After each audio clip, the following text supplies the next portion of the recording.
called Fino or pale sherry, right? So this is going to be extremely dry, aged for 4 years in a Solera system, protected by this layer of yeast. So it's very yeasty, bready, nutty, has an incredible amount of salinity to it, and it literally has less than 1 gram of sugar per liter.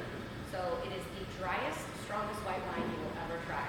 If you've never tried Tio Pepe by itself, I have bottles open over here. Feel free to come over and taste. Go open it, Alex. I love it. Order del Vermouth, we talked about this a little bit.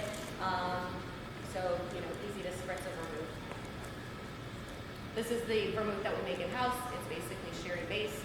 So it's a blend of Oloroso, which is an oxidized Palomino wine, and then Pedro Jimenez, which is the sweeter style wine that comes from grapes that have been turned into raisins, essentially, before we vinify it. So vermouth,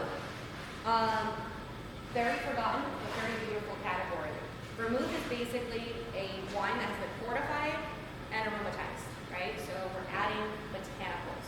And typically those botanicals are bitter to start, hence the word vermouth comes from the word, from wormwood, right? Vermouth.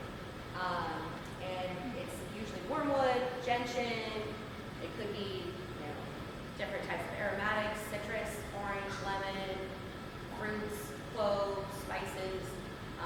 For our recipes for Gonzalez Bias, the copa, we do an extra secco, which is very dry, based with Tio Pepe, and we do the copa rojo, which is a cream sherry, so a blend of Oloroso and Pedro Jimenez, and we use the exact same botanical recipes. So gentian, wormwood, cinnamon, clove, orange, and the rest are all mixed through. I'm still trying to find the recipe every time I come. But it's delicious stuff. So, and if you look at cocktails, vermouth is important for what? Martinis, Manhattans, Negronis, what else? Friday night, Saturday night. Yeah, exactly.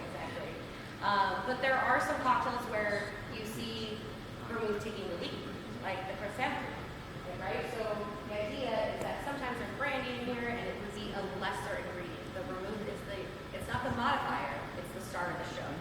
So you can easily reduce ABV on a classic cocktail, like a Manhattan or a martini, by reversing it.